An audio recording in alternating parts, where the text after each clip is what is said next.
Anne Genté. Merci Madame la Présidente. Chers collègues, Jacques Maire, merci beaucoup. Malgré la technicité du sujet, j'ai compris, donc c'est bon signe.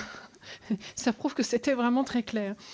Alors moi, il y a une chose qui m'a interpellée dans ce rapport. Je voudrais juste lire ce petit paragraphe parce que vraiment, je pense que c'est, me semble-t-il, le point le plus important. Cet accord concrétise, je reprends vos mots, la volonté du président de la République de faire émerger une culture stratégique européenne et commune en permettant aux différentes forces armées de mieux se comprendre pour agir ensemble et efficacement, de développer des habitudes de dialogue, des concepts d'emploi, de doctrine et de planification commune.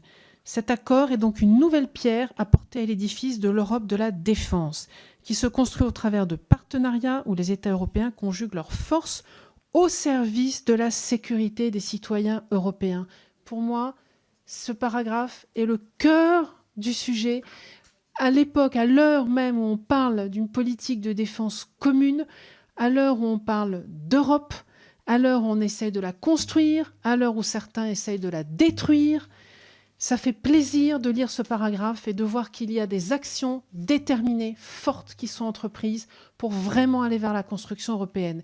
Nos citoyens ne le voient pas tous les jours, ça n'a pas d'impact sur leur vie quotidienne, mais bon sang, qu'est-ce que ça a comme impact sur notre existence commune et sur notre place dans le monde? Vous l'avez rappelé plus loin dans votre rapport. Alors voilà ma première question. En quoi ce type, et vraiment un grand merci de vous être saisi du sujet, en quoi ce type de contrat d'État à État pourrait permettre un meilleur contrôle, ou un contrôle, des ventes d'armes par la France? Et du coup, une question par ricochet qui revient souvent dans l'opinion publique en ce moment, c'est, je sais que la France est vigilante dans ses contrats de vente d'armement à l'utilisation qui sera faite de ces armements. Quel contrôle avons-nous de l'utilisation que pourra faire la Belgique de ces armements? Merci beaucoup. Allez-y.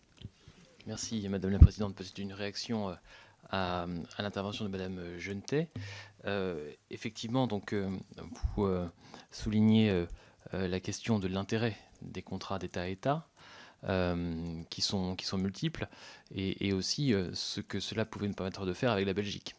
2 points. Donc, sur le contrat d'État à État, c'est effectivement une formule intéressante, novatrice, qui nous permet au fond d'éviter la procédure de l'appel d'offres, mais en restant dans le cadre du droit européen, et qui permet d'approfondir très loin notre coopération.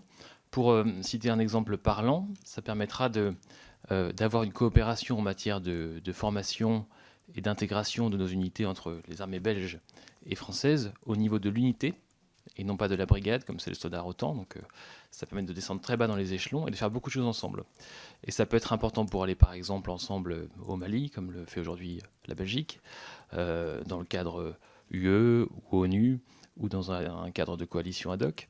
Donc, pour se projeter ensemble et aller loin dans des opérations communes, sur la base d'une doctrine commune, c'est un accord qui, autant dans sa formule que dans ce qu'il permet en termes de développement, est extrêmement intéressant.